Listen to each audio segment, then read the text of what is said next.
Hello, everyone. Welcome. I know you're on mute, so you can't say welcome back, but just welcome. Hello. Karina, lovely to see you. How's everybody doing? Same here, Gran. And even if I can just see small faces, uh, lovely to see everybody, and thanks for joining in.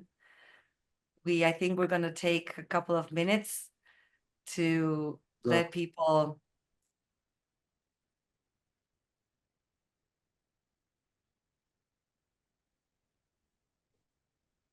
let people in. Thanks for doing this. Hello from Pakistan. Hello, welcome. Hello, good morning. Thanks. Or good afternoon. Sorry about that. Yeah. No, yeah, good evening from here. Good evening from there.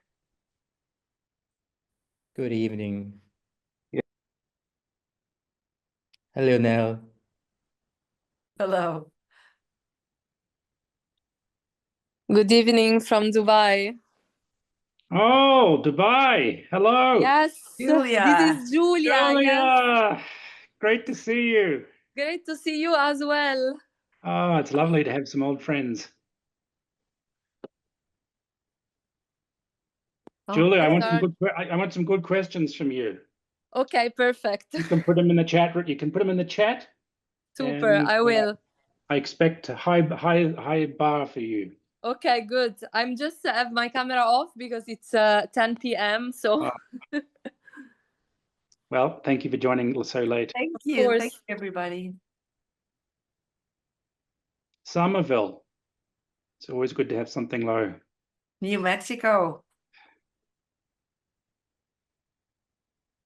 Okay, it's 1:02 or 12:02 here in Mexico City. Do you think, hello, Paris? Do you think, Gran, we should start? Yeah, yes, whenever you're ready. Okay. So I see in the chat that we are going from Andorra to Addis Ababa and San Francisco, Copenhagen. Well, good day, everybody. Good morning, evening, afternoon. My name is Corina Santangelo. I am a member and past chair of the Harvard Kennedy School Alumni Board. I am part of the Continuing Education Committee, and our first event this year is here with Professor Grant Freeland, who we hosted last year as well with great success. And so that's why we invited him again, because I think we're all interested in what he works, what he teaches at the school. So I'm really happy to introduce him. If you believe that, if I see as if I'm reading something, it's because I am. I try to memorize the bio, but then I think, okay, who am I kidding? Just read and go more professional about it. So thanks, Grant, for being here, and thank you, everybody. It's always wonderful to have you here, to be surrounded virtually by people from the Kennedy School. I'm an MPA 99. I know you've all, just stopped doing what you were doing, or you're going to bed later tonight to listen to Grant. So thanks for coming again. Professor Grant Freeland is an adjunct lecturer at Harvard Kennedy School and at Tuck School of Business at Dartmouth, focusing on transformation and transforming the public interest organizations and developing a course on careers and life lessons. A senior advisor and senior partner emeritus at Boston Consulting Group, he previously led its people organization practice and the Boston office. During his 31 years at BCG, he specialized in organizational design, culture change, post-merger integration, and digital transformation, earning recognition as one of Consulting Magazine's top 25 consultants in 2017. Grant has authored over 60 leadership articles for Forbes and is the subject of 2 Harvard Business School cases. He holds a degree from Monash University, the Harvard Kennedy School, and the Australian Graduate School of Management. where he won a corporate strategy medal. So Grant, once again, the floor is yours. Thanks so much for being here and for sharing your life and your course with you. Thank you, Karina. So I just want to emphasize, so I am a graduate. So I have my mid-career MPA. I was class of 1993. That's when I was 14. So I do have that. And just so you don't have to guess, my accent is Australian. So I moved to the US after I came to the Kennedy School. And one of the exercises I do with my students in this new course on careers and life is I get them to describe themselves to people in a paragraph, then they have to shorten it to 3 sentences and then to 1 sentence. And I do my own students' exercises. And so my 1 sentence, if I describe myself, is a teacher, advisor, and ski bum. And that last one is important to me as well, because today I'll be going out this afternoon to ski and it'll be my 42nd day of the season. So that's one of the things I'm most proud of. But look, I started teaching this class on transforming organizations, classic consulting sort of work. And now I teach this class at the Kennedy School around careers and life. It's called Serving the Public Good, Careers and Life. And people ask me, why? Why did I sort of have this interest in strategies for sort of a successful life and career? If I look at it from a life point of view, my parents didn't go to college, but all my siblings did, and 2 of them have postgraduate degrees. I have a wonderful family. I have a wife and 2 children. On the career side, I was 31 years at Boston Consulting Group and got to sort of the most senior level you can get at BCG. So why would I be interested in these topics? And so I give my students a quiz and I ask them to help me with this, which is I give them a classic consulting chart. And sorry about that, and hopefully you can see it.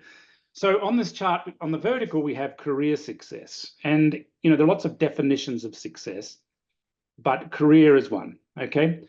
On the horizontal is the 31 years that I spent at BCG, okay? And now I'm on faculty, so I've continued to go okay.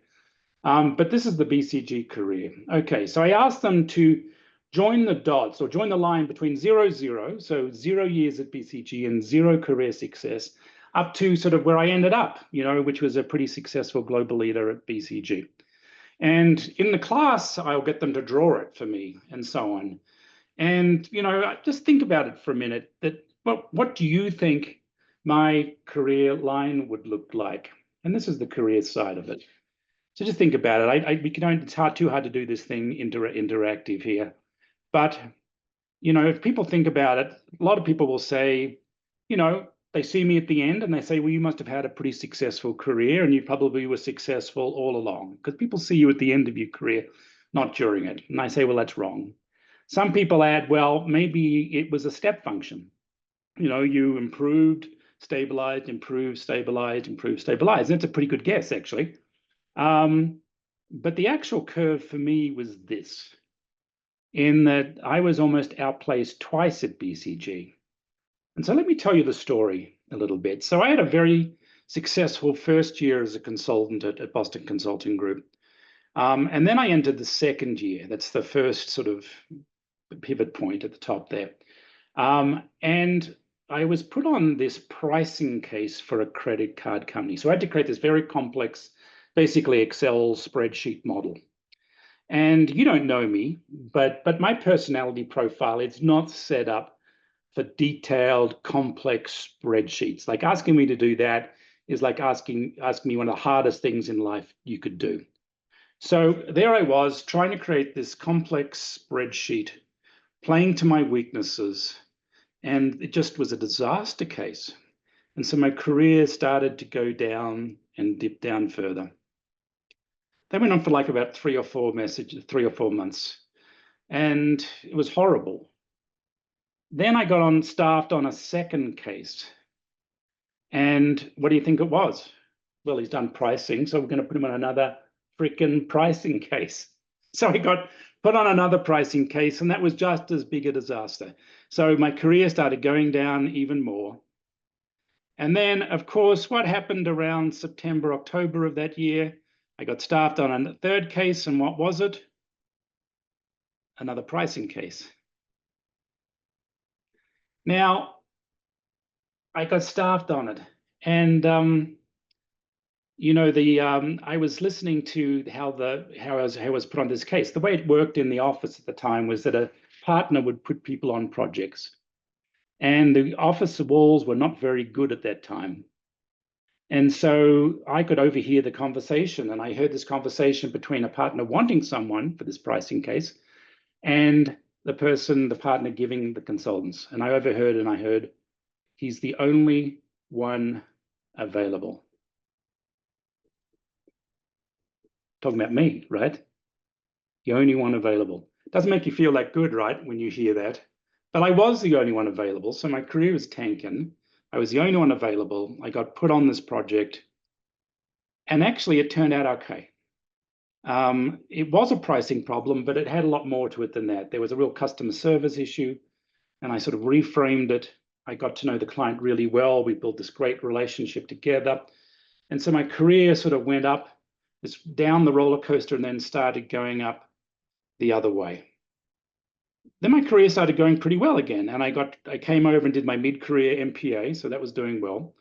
And I was starting to do some big transformative work. The rest of it was sort of very small project work. This was a big change of an organization, and it was going kind of well. And now it's coming up to promotion to partner. So we're going up now down to this second little dip here.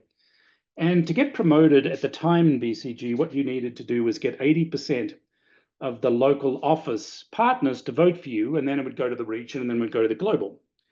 And so I came up to vote, and the first time, just think about, you need to get 80% to get through, okay? So 80% to get through. I got 20%. 20%. And the former head of the region, I'm smiling now, let me tell you, I was not smiling at the time. The former head of the region, who was also then just back being a partner in the Boston office, took me aside and he said, the problem you have, Grant, is that everyone walks around trying to prove how smart they are. You don't have that as a goal. Therefore, they don't know how to judge you. Therefore, they don't want you part of the club. So culturally, I wasn't fitting in.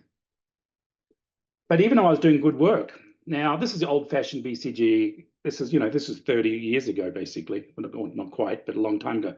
And so then there's another vote 6 months later. So I continued to do good work on this transformation client. And I came through for the second vote, and typically this is the last vote. You only get two chances. So what was the vote the second time? You need 80, remember? 50. So he still only got 50. And then the sponsor, this guy, this former head of the region, and I don't talk a lot about sponsorship today, but I could later if you'd want to do, sort of pounded the table and said, this guy has other skills that not all of us have. We should give him another 6 months. So they gave me another 6 months. It continued to go very well at the client. I got a third vote. I got 100%. And from then, my career actually went about as fast and far as it could go, because it was starting to play to my strengths, connecting with people, understanding bigger strategic issues and the micro-analysis. So that's the career side. So I learned that my career was really up and down, even though I was in the same firm. But during this time, I had 3 serious mental health episodes, all requiring medical intervention. I had 2 episodes of clinical anxiety and 1 episode of clinical depression. And just think about where that might have happened on that chart. Is it the top of these curves? Is it the bottom? Was it when I was totally down? The answer actually is that they were both. I had them in a trough, and I had them at 2 peaks of where my performance was high. Because people often assume that sort of mental health issues only raise their heads when things are going bad on a career side or a life side. So let me give you a bit of color. So remember that this is the first red dot, the first trough here. So remember I was doing these spreadsheets from hell. So then I wasn't sleeping at night. If I could get some sleep, I couldn't get up in the morning. I was over drinking on Sunday nights to sort of like numb my day. I was like numb the week. I just was not being productive. And, I had a friend who was training to be a psychiatrist, and she suggested I see a psychologist So I did. I saw a clinical psychologist specialized in hypnosis therapy. And so she discovered that I had sort of low self-esteem. And because I was getting, imposter syndrome, some of you may have that sort of issue, that because I wasn't getting any external reinforcement, positive reinforcement, I was feeling really bad about myself. And so I saw her, and actually it really helped me. She created a tape for me that I could listen and put myself to sleep, very much like mindfulness in hindsight now. People ask me, why didn't I leave then? And I don't have a view about whether people should stay or leave when they have these issues. The reason why I didn't leave, at least, was I sort of saw the job ahead and I said, I think I could do that and I would like doing that. I didn't leave because my brother said, never leave at the bottom of a job, always leave at the top. Now, he says he never said that, but at least I thought he said it to me. And then the last thing, tenacity kicked in, my grit. And, there's a whole lot of science around grit that sometimes you need to just run through it and get through it. And my grit connected. So I went through that. So getting help helped. Then I have this second dot, which was the year after I was at the Kennedy School. So I'd done the mid-career, I transferred to the Boston office, and here I had clinical depression. And here my symptoms were blackness. I just felt black. I just felt suicidal thoughts, just classic depression. And even though my career was doing great. And I did have a friend there, and the friend told me, never tell anyone. Never tell anyone. Now I was new to the US. In fact, she said to me, don't even put it on your insurance, because if you put it on your insurance and there's a track record that you required psychiatric help, and that could destroy your career. Now I was new to the US. So anyway, I happened to be working locally in Boston, so I could disappear every second Thursday, and I did classic psychoanalysis. This is sort of pre-drugs, the contemporary drugs. And I did psychoanalysis there, and that helped. But I was lonely. I had no real friends because they had transferred. My group from Kennedy School had gone and dispersed around the world.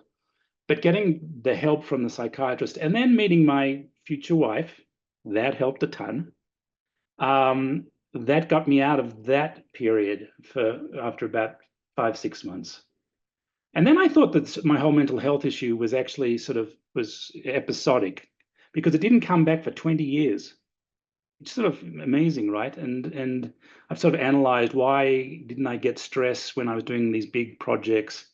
But I won't go into that now. But when it was in 2020, I had my third episode of combination of anxiety and depression, and it was COVID, it was the racial inequality, the income inequality, and to be honest, the political situation of 2020 that drove me into severe anxiety and / depression. And here I ended up going on Lexapro, which is a medical drug, and that helped. And I got some therapy through a psychiatrist and read the books. Just read some books about what's that inner voice on this. Now I share the story of both my career going like this and my mental health journey being really challenging, because that's what got me interested in this topic. And I would share it with my students, and they would sort of resonate that they'd had similar episodes. But what got me going through this. And what I learned from this whole journey is that you're going to have some ups and downs. Asking help from others is so important. And that advice not to tell anyone else was ridiculous. And if there's been one advantage of COVID, actually, it's been the fact that you can get mental health online so much more easily. And I know that internationally, this isn't as common. I have more than half my students are international. And many say that this would be a taboo topic. Now, it's somewhat of a taboo topic in the US too. But I just share this with you, that this is not an unusual pattern. So let me now go into, having said that, and if you have questions in the chat room about that, I'm very happy to share about more of these. And if people want to connect offline, I'm happy. But I'm going to talk about 3 things. So what does drive well-being and happiness? What then, and what can you do about it? I'm a very practical guy. Then I'm going to talk a little bit about career success. What does it say about what drives successful careers? What looks like a successful career, not in the specifics, but in the characteristics. And then I want to talk about career transitioning, because that's a big topic. And given you're all alum, I suspect some of you may be thinking about that. And we'll get a little bit into to networking as well. So that's what I'm going to talk about. So let me just start with that first topic, which is around well-being. And I'm going to use happiness interchangeably. I'm going to use the big H, happiness. Academics tend to refer to it. And the question, I get from my students is, does it matter Or is this just happiness, part of this Western belief in self-gratitude on this stuff? Or does it matter? And actually, the research is pretty clear that it does matter. That if you have higher well-being, it correlates to job performance and receiving more positive of peer and supervisor evaluations. So just to be clear, this is not a study that's done afterwards. I'm successful, therefore am I having happier well-being? This is done in an ex-ante way. So it's an input, not an outcome. People are happier, and people who are happier or have higher well-being are more likely to find higher employment, higher income, and perform well. There's a lot of research behind this too that I'm not sharing. But it's you're performing better. In experiments, if people are given a positive image, they actually perform better on the task or remember a positive story. It's 99% true, but not totally true. Actually, if you're an auditor, they say actually looking at something sad makes you a better auditor. So for any auditors or financial analysts out there, you don't have to listen to this part. But working on how to become happier, you'll not only feel better, boost your energy and creativity, immunity, you get better relationships, you'll work better, and you'll live longer. So it is a goal that universally is worth going for. Okay, so it's worth going for. Then the next, so this is just a lovely quote, which is sort of input, just to summarize that success is not the key to happiness. Happiness is the key to success. I just love that. So it's an input, not an outcome. So now the question is, well, what can you do about it? Okay. So the first question, and I do this as a quiz in certain places, but we're not going to do it as a quiz today, but how much of your well-being is determined, or happiness in the big sense of the word, is determined genetically? Just in your mind, think about it. Do you think it's 10% of your happiness, well-being is driven by your genetics, 25, 50, 75%? Just think about it for a minute. And the answer is that it's something around half. There's debates, it's a bit high or low, and it's obviously very much individual dependent, but about half of your happiness is determined, your set point, it's called, is driven by your genetics. Now, what I've learned over in the 4 years I've been teaching this class, it's a little bit like a Rorschach test, because some people say 50 and say, that's terrible. Most of my life is predetermined by my genes, and others say, I can maybe influence 50% of it. So you can decide which way you want to do it. I tend to look at it the glass half full, which is I can influence it. Now, the next question is, let's take that 50% out of the equation. So what's in the other 50? And there's going to give you two choices. The first one is this idea of how much is driven by circumstances. And circumstances, I talk about your job, the title, the prestige, the wealth, the status of that.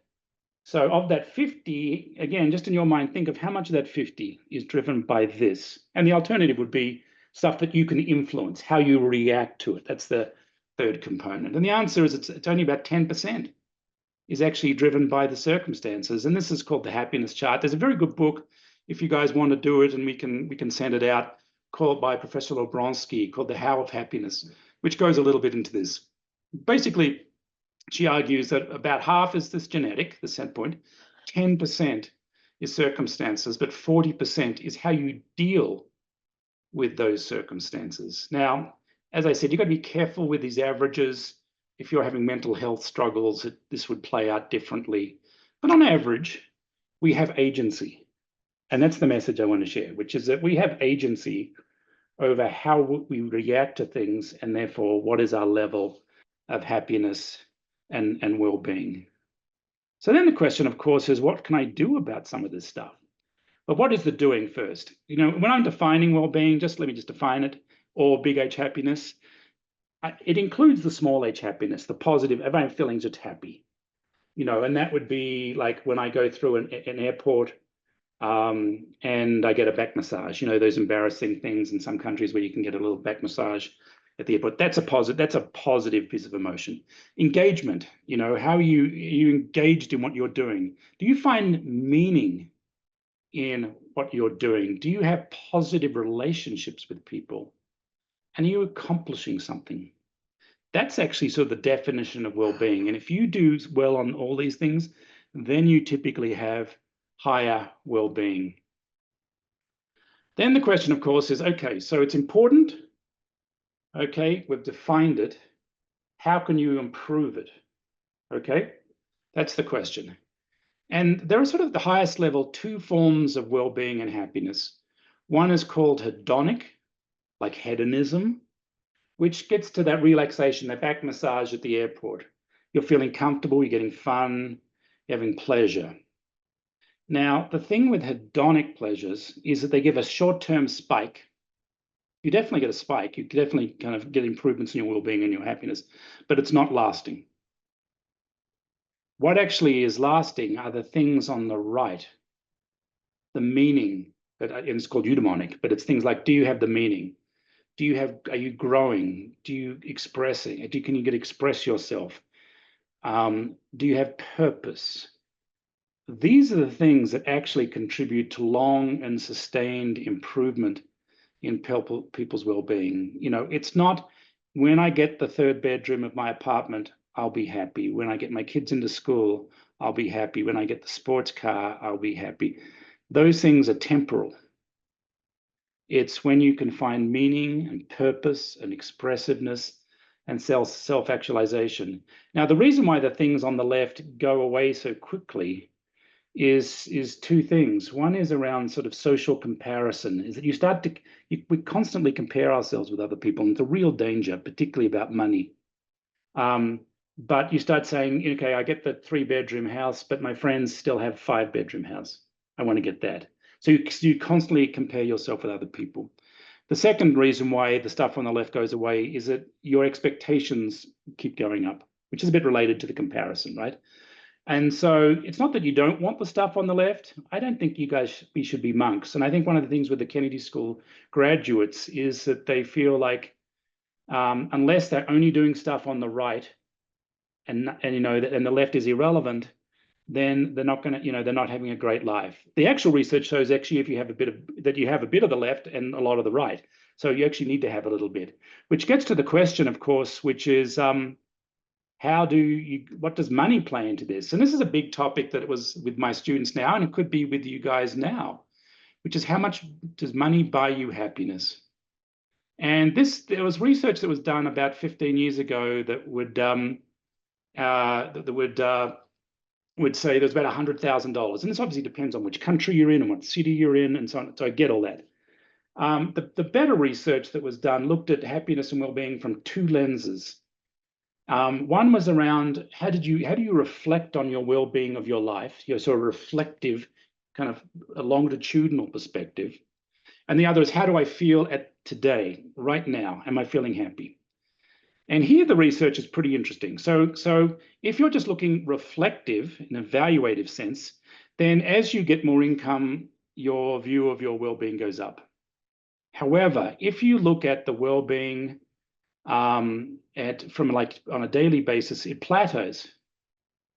And it plateaus, and again, this depends on country and city, but here on household income, it plateaus about 250,000.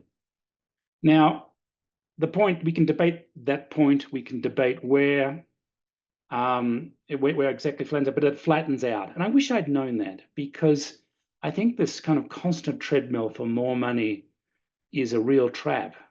Now, I'm not saying that you don't need some money to live. I mean, these people who have small salaries, it definitely does impact their wellness. But if you can earn at this in the US around this, you've sort of capped yourself up if your household income is around $250,000. And I find that actually liberating. And as I said, I wish I'd known that. That was something that was not on my radar screen. I just assumed it would kind of continue going up. Okay, so if more money is not the answer, what are some of the leverage points? Now, what's funny, these have all been shown to scientifically have value in improving well-being, all of them. And I was just flicking through a little bit of some of the notes here, some of the chat room. It's funny, this year I added sleep into it because of all the important research about sleep, and we could go on for hours about sleep. But what I have done is I asked my students to try one of these things during the course and to see what the impact of them is on these things. And these things look like things that your grandmother probably told you But now that we have science behind it, your grandmother was right in most of these cases. You know, I'm a gratitude guy. And one of my favorite hours of my year is we do a gratitude session in my course. And what we do is we get 5 or 6 students to read a letter live to someone that they want to give gratitude to.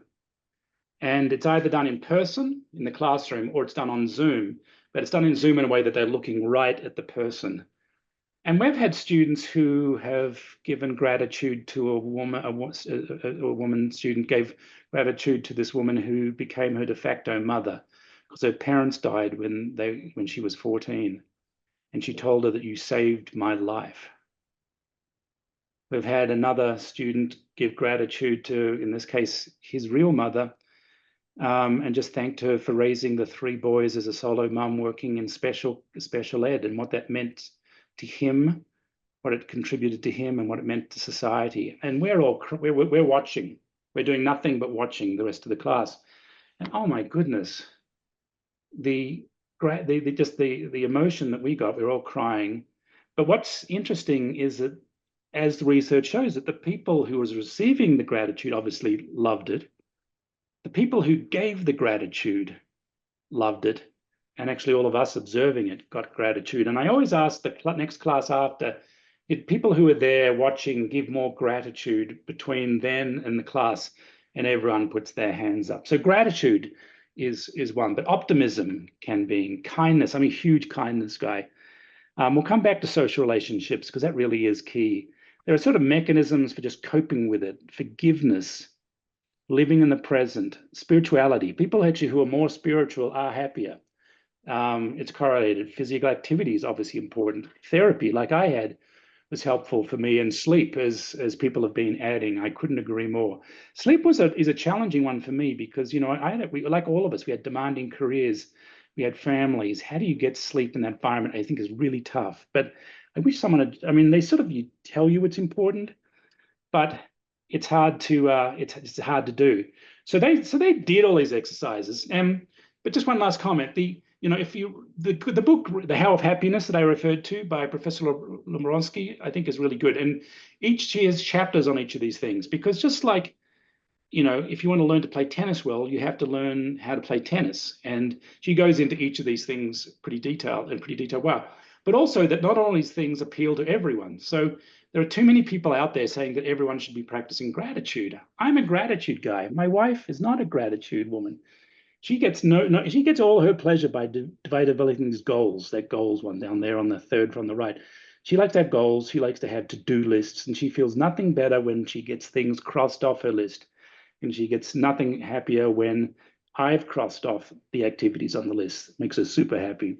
But anyway, so finding out which one's important to you is also important, and then just learning how to do this, and going through these things. And then, you know, what's interesting is this has been actually true in every class that I've taught. I asked them at the end, how likely is that you're going to continue? And you basically have 80% of them going to continue the one they chose. And maybe the one they chose wasn't right, but that's really high. And they thought the value were equally high. Before I'm going to do one last thought on this, but Karina, are there any other? I'm just looking through the questions because I'd love to, before we change topics, talk more about There was this. a question about a social life, but I mean, you just mentioned No. that you talk about it further. Yeah. Well, let me go there, but then find another question or two, because I will just say this idea of social connection. There's a fantastic TED video that you should watch. So I think it's 12 minutes. It's called the Harvard Grant Study. And just put in TED Talk. And I was on the panel with Robert Walding. Harvard ran this Leadership and Happiness Symposium in June, and I was on it, and Robert was on it. But Robert was the guy who ran this study, and it's the longest longitudinal study about what drives a good life. And it started in 1938. The initial population was males, because it was Harvard and they only had males, sophomore class. They then added, I think, 500 from the poorest area of Boston. And they studied these people continually. They're still studying them now. I think they may have, the last one may have just passed, but they've been studying them, and they studied everything about these men and what happened to them, to try and look at what drove a good life. Those who improved their standing and their well-being, and those who went the other direction. And they looked at all the, it was a medical study initially, and it looked at all the issues of blood pressure and eventually brain scans and so on. But what came out very clearly was that the best predictor at 50, whether someone would have a good life at 80, was not their cholesterol or any other physical medical issue. It was the strength of their relationships, their community. And this study has been sort of validated in other countries with other genders. They started to include the women. I mean, Robert makes a funny little comment, which is that, the people who were non-Harvard students would always ask, why do you keep coming back and asking me questions? I'm not that interesting. But the Harvard students never asked that question. But it's been validated internationally. It's been validated with gender and so on. But this idea of community, and this is just a personally powerful one for me as well, because I lost my communities at BCG. I had time for BCG and my immediate family. And that was kind of it. I had a little bit in ski racing. I had a little bit at the school I helped build, but I lost my communities. And I'm trying to rebuild my communities now. And one of the things I do say to my students is that as you think through your next steps on your career, think much around, how do I maintain my past communities or build new communities? If I'm going to go to Seattle, how do I build new communities? How do I keep past communities? It's a fabulous TED Talk, and I would just urge you guys to look at it. So let me just pause. There's a question from Yolanda, and she asks, what comprises coping? Yeah, the coping is so when you have episodes or issues, how do you cope with them? What's your response mechanism to it? And I'll just give you kind of just an example. So rumination is an issue I have. I ruminate. When I have a problem, I keep ruminating things. So I've learned techniques on how to cope with things better by managing my rumination. But that's just another small example. But it's how you cope when you have things happen to you is the tiny little answer. But you can read a lot more on that. Great. There's one more question, if you allow me to interrupt. No, keep going. Keep going. This is great. Sure. From a friend, David Gottschalk. And I read, here's my question. Why are HKS and other elite professional schools like Yale Law focusing attention on happiness rather than other values, such as ethics, for example? Well, we should be focusing on ethics, for Christ's sakes. So I can't tell you why we shouldn't be doing those. I can tell you why we are doing this stuff. And I think it's partly because it's the explosion of the science around this topic. And a huge need. I mean, I had 115 registered students and 125 bums in seats. And this is an elective in the evening. So there's just a huge demand for it. But I could not say why we shouldn't be teaching ethics. Of course we should be doing ethics. But I think that's the simple answer for this. Maybe one more question on this and then I'll move forward. If there's one. Oh. Well, we can come back to it. Not at the moment. Great. Okay. So we talked about well-being, and so you have agency on it, and you can do things about it if you do it in a proactive, managing way. So I'm going to shift gears now. I'm looking at. Yep. Go ahead, please. No, that wasn't me. Okay. All right. Okay. Great. Sorry. So now let's talk about careers. What sort of makes a successful career or a job that people like doing? If you look at the research, a lot of the research done in the last century was all about Taylorism, about manufacturing and specificity. And if you think about the essence of Taylorism, it's all about dividing tasks into small pieces, getting absolute efficiency. You're only involved in one part. You pass it on to the others. You don't necessarily got a lot of development because all you're doing is nailing a hammer. And then more recently, there was a whole lot of research done, or actually in the 70s, which started to look at non-manufacturing jobs. And it started to get issues that people really like jobs that had some variety. I mean, think of the opposite of Taylorism. variety, that you had some autonomy to do it, that you could, that you had, the work was meaningful, and that you get feedback and developed. And that sort of that took us down a whole new way of thinking about what drives people's jobs that they like. And I won't go through this, but there's been a whole series of research over time. My colleague Arthur Brooks, has been doing a lot of stuff on this, and he talks a lot about the work itself. The work has to have meaning. And it's interesting, actually, if you look on the right side of this slide, this hedonic, eudaimonic, it sort of plays out just like we talked about in well-being. And that's sort of like why I like doing careers and life class at the same time, because these things are so intertwined for people who are like 10, 15 years out of graduation. And so if I just summarize what drives high job satisfaction, it's, as Arthur said, it's interesting and engaging work. It's the work itself has to be interesting. Now, some people say, I'm doing work because I'm doing it because I want to get the next job, and I will put up with this.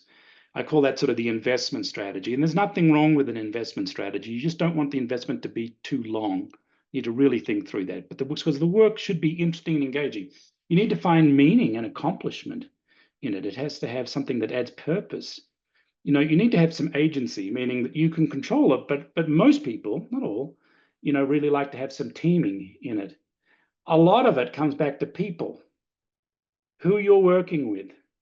I mean, this is, again, why look at the parallels between this page and the well-being page. Community, the people. People would ask me at BCG, what practice should I be part of? And I would say the group of people you like to work with. And so I have people who do their PhDs in biochemistry and they end up working in retail because they like the people. Do you get growth? Do you grow? Are you getting developed? Then, of course, it has to match your lifestyle. Your balance, your location, your pay, and so on. But and I get that you can't have all of these together, and so therefore you have to make trade-offs. But these are the essence of things that drive what drives satisfaction. So if that's the goal, and you may be in a career right now where you're looking at making some changes. There's a terrific book for people who are looking at making career transitions, called Working Identity by Professor Hermione Ibarra, and we can get that sent out when we send out the slides. But it's a terrific book on that one, and sort of I've peeled together with some design theory, and I think there are some just lessons at a high level that those of you who are thinking about this, people sort of think that there is one true self of themselves, that they need to find the perfect job for them, the perfect career for them. But the reality is that actually there could be multiple right yous. And the obsession with trying to find the one true self actually is sort of wasted effort. There's a good book called Designing Your Life out of Stanford that talks about people thinking through the three people they could be. The three Odysseys is what they call it. So thinking about the options. Okay, so now if you could think you could be a few things, how do you then start to figure out which ones might be right for you? Well, the first thing is that when you think about getting there to any of these steps, there's an expression which is that you typically you walk there, you don't leap there. It's very rare that you make a career transition where you make a huge jump. And my mid-career students, I think this is disappointing to them because I think a lot of mid-careers come to the Kennedy School thinking they can do a massive pivot. And actually, it doesn't work this way. And someone's asked the name of the book. It's called Working Identity by Hermione Ibarra is the name of the book. It's very easy to just Google, find it. And the reason is that you take steps, not leaps, is that because you need to build something, know something. We have when I bring 9 alumni to my class at various times to share their stories. And there's one mature woman who's had an incredible career going between the private and the public sector, in and out, very senior positions in both. And we sort of came up together with this rule, which I can't prove, but it's true with her. And I think kind of intuitively is right. It's called the 3+1 rule, which means that when she made these changes, she had 3 constants and changed one thing. So an example would be is that when she went from a public sector job to a private sector PE role, she kept the same boss because she had a political boss who moved to the PE firm, kept the same boss. She kept finance as her area of expertise. So the finance moved over. She geographically kept the same location, but she moved from the public to the private sector. And so that was her 3+1. She did that sort of in multiple things. My point is that the mental mindset needs to be that you need to make steps, not leaps. And the ability to make major changes in careers is unlikely to happen. But then the other thing that ties back to there could be several right choices is I have this ism, which is called the thinking drives the doing,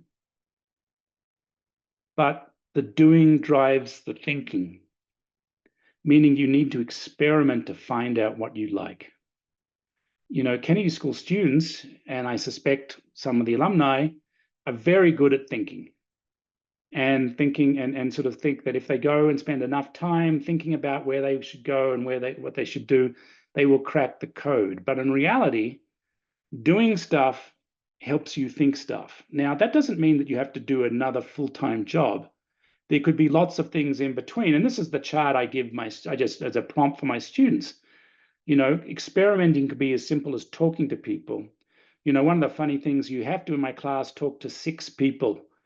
3 of them have to be in careers that you might want to be thinking about doing it. And you would find it's amazing when they come back and say, I've learned so much, just because we force them to talk to people.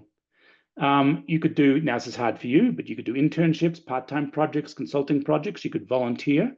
You know, if you want to learn, if you want to do more on finance or more on operations or more on social impact, you could do volunteer work around that. You could talk with alumni of the organization. You could go on boards, volunteer boards, learn that.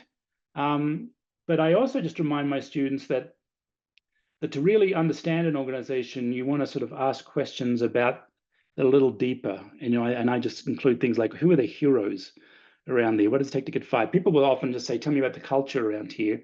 And you'll get, you know, just generalities like people are kind, nice, want to do the right thing and stuff. But if you ask who the heroes are and what it takes to get fired, as distinct from not doing something illegal, you'll get to know a lot. You'll go, what do they get measure? What's the career paths? And so on. So anyway, you can experiment in lots of ways. And so if you're thinking of doing the transition, have a look at that book called Working Identity, because it goes through a lot of cases. But it goes back to what I was talking about, is don't try and obsess about figuring out the one true self without experimenting, and think of it as a set of leaps and not steps. Let me just pause here. And are there any questions, Karina, Yes. around this Yes, stuff? Grant, there are, I mean, I have identified 2 that go around the same subject. And one person asks if working from home may be not as helpful as people thought before in terms of achieving those goals you talked about. And related to that, the impact of social media. And another question is about gratitude. Like here the question says, the US culture is one of the cultures that always puts a huge stress on gratitude, but Americans don't seem to be happier than people from other cultures. And if you can reflect. Well, let me take them in. Yeah, let me take it in the reverse order. So there's on the gratitude question. There's actually a world sort of happiness report that research has done, which is pretty interesting. And I mean, the first thing is that actually there's a correlation between income and happiness, and you can look at the track. So what I was talking before about money does matter if people are very low, but it's not totally true, because there are a lot of people, there are people who are off the trend line.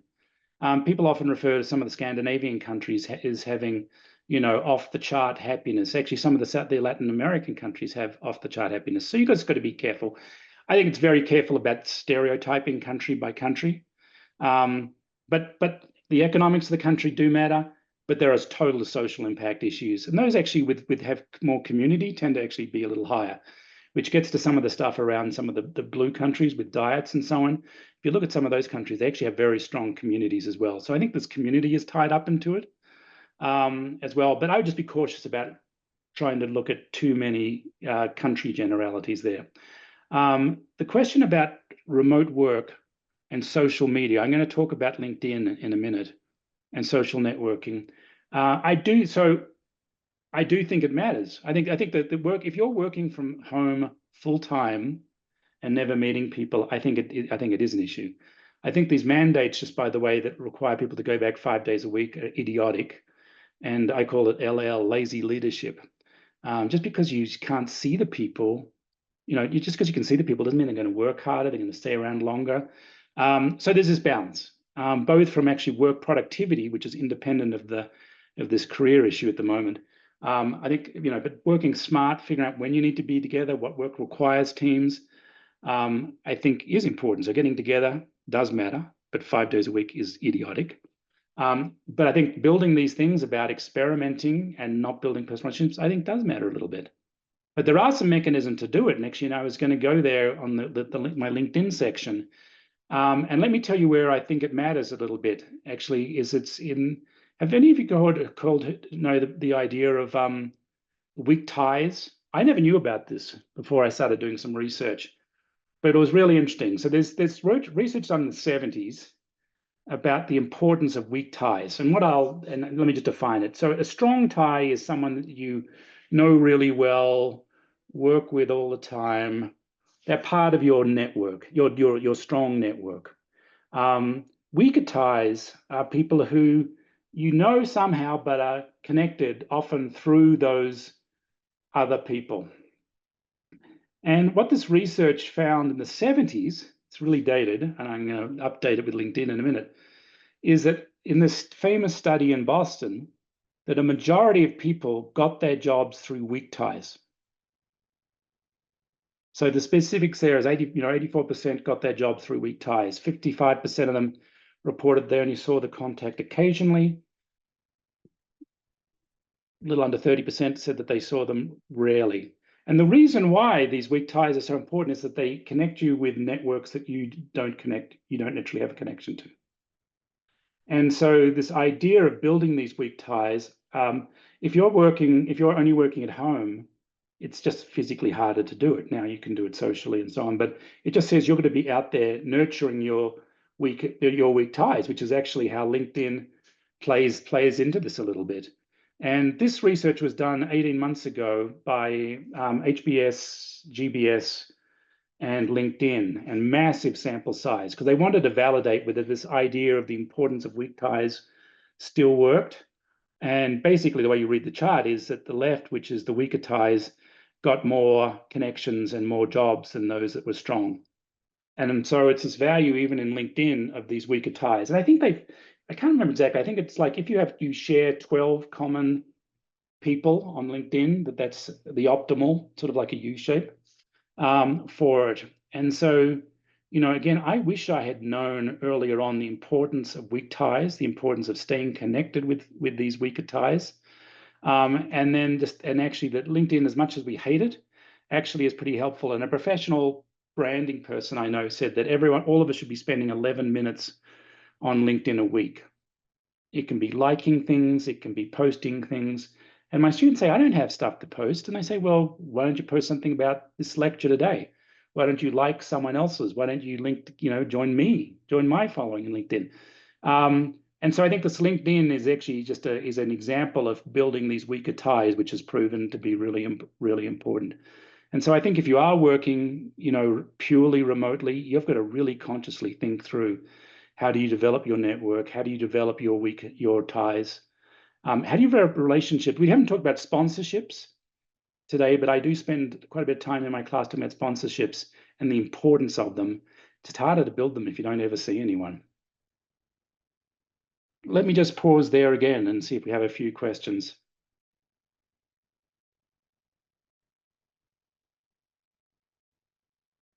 Bill says I'm sorry.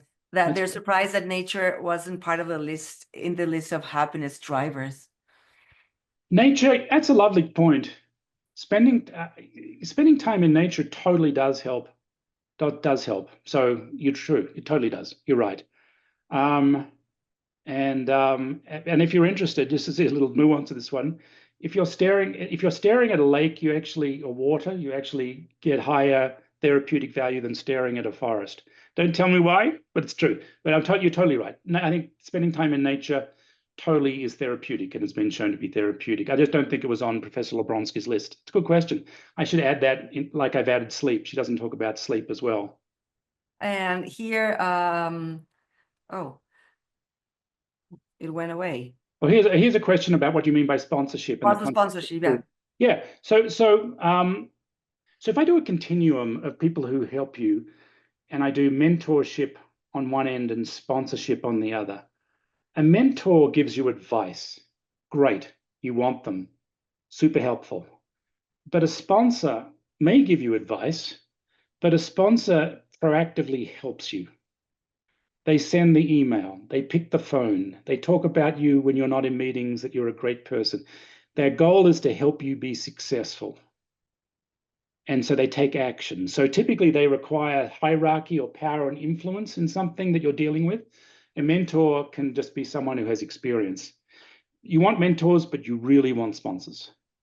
And there's a whole, how do you get sponsors is always an interesting question. I have some thoughts on that. But you basically want these people who will pick up the phone. And people confuse the idea that if you get a sponsor, that they want you to reciprocate. Most sponsors don't want reciprocation because it's almost impossible to reciprocate, given the power imbalance or the influence imbalance that's going on. Most people who are sponsors are very people-oriented people, like helping people, and they want you to help others. That's the gift in return, what they ask you for help. But that's what a sponsor does, is that they actively intervene to help you be successful. And you should think about it. Have you had those in your career? Or have you only had mentors, and then think about who could be a sponsor. Think about them. How can you get in their way? How can you do stuff with them to try and get them to become a sponsor? My view on sponsors is don't find someone who's not sponsoring anyone. Typically find someone who is seen in the organization as a great sponsor of people because they're more likely to help you. Grant, there's another question here from Brian, and he asks, how can these recommendations be adapted or applied during early parenthood? Yeah. So it's a great question. Firstly, I said, some of these things don't take a lot of time. Gratitude doesn't take time. For people in spirituality, it doesn't take time. So there are things that you can do that don't preclude you, even when you're incredibly busy. Sleep, I would put there as a challenge. Maybe, ultra exercising, but I think there are some things you can do that don't necessarily take time. I have a whole class on well-being of work-life balance, and there it's about setting priorities and boundaries, but also working with the organization. But I would just try and break that paradigm that you can do some of this stuff, like LinkedIn, 11 minutes a week, you can do as a young parent on the career side. Thanking someone, you can do as a young parent. So I would try and find those high-value, low things to do. Sleep may be hard.